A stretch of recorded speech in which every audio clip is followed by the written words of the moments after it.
Every smartphone company these days has its own version of a fast charging technology that they claim is the fastest, or something like that. The only problem with that is that only one technology can be the fastest. The others can be faster. So we decided to settle the score once and for all. We put charging technologies from Samsung, Xiaomi, OnePlus, Motorola, Huawei, Google and Apple to the test to find out which one was actually the fastest.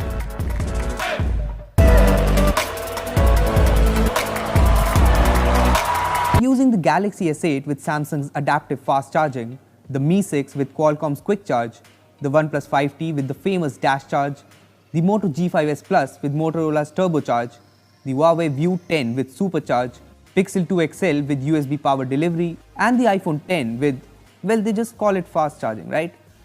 We're using these phones because they all come with similarly sized batteries. With the phones completely discharged, I connected them to their chargers. Then it was a matter of waiting. To my surprise, the View 10 with Huawei's supercharged tech reached 100% in 1 hour and 21 minutes. Seriously amazing considering its bigger 3750 mAh battery. If you're wondering about the OnePlus 5T, and I know you are, don't worry, dash charge wasn't too far behind, with the OnePlus 5T taking just 2 extra minutes, getting fully charged in 1 hour and 23 minutes. The competition between the View 10, 5T and Mi 6 was very close and honestly very interesting. But the Mi 6 came in third, taking 1 hour and 27 minutes to get fully charged. Then we got the Galaxy S8, followed by the Pixel 2 XL and Moto G5S Plus at the same time. That was surprising, but hey, it was cool to see as well. The iPhone 10 was a huge disappointment. I mean, I knew it would take longer, I just didn't know it would take more than twice the time. It took the iPhone 3 hours and 10 minutes to fully charge. Wow! I'm sure you guys saw that OnePlus ad where they compared dash charge with other technologies in a screen-on test. It seemed that OnePlus was unbeatable in screen-on tests, so I tested that claim as well. And it proved itself true. The OnePlus 5T took just 18 minutes to get to 50% charge. Let me pause here so you can realize the ridiculousness of that charging speed. In half an hour, the 5T was up to 72%. The closest phone so far was the Mi 6, which was at 55%. In 1 hour and 14 minutes, the OnePlus 5T was done. Dash charge won, but not spectacularly. The View 10 took a few more minutes, clocking in 1 hour and 18 minutes to get fully charged. Once again, a really great charging speed. Both our winners were followed by the Mi 6, the S8 and the G5S Plus. Surprisingly, the Pixel 2 XL took 3 hours and 18 minutes to reach a full charge, and the iPhone 10 took 3 hours and 56 minutes. Once again, let me pause here while you appreciate that it took 4 hours to go from 15% to 100%. By now, I wasn't even sure why we were even comparing this phone to the rest.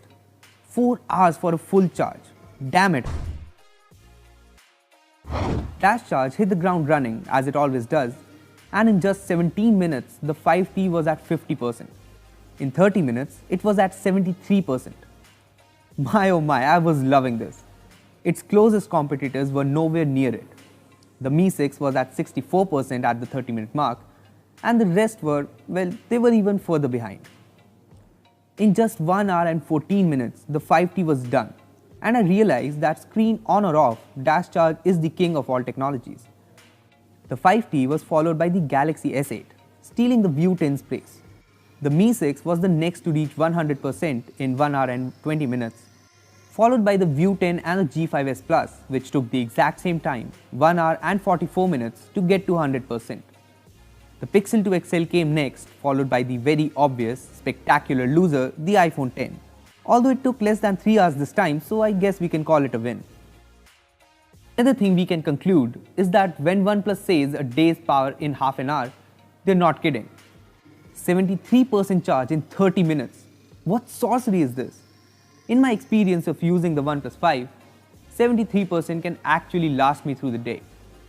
And even if it doesn't, I just plug it in for 15 minutes and I'm back up to 50%. The dash charge is the absolute best out of all of these technologies. Huawei's supercharge comes very close, which is definitely saying something. I mean, I sure didn't expect supercharging to come from behind and beat dash charge in any scenario whatsoever. Other than that, Qualcomm's quick charge is definitely right up there with the best of the lot. However, Google uses USB power delivery and that's quite inconsistent with its speeds. That's where the iPhone X comes in as a savior. It took so long, the Pixel 2 XL doesn't seem all that bad.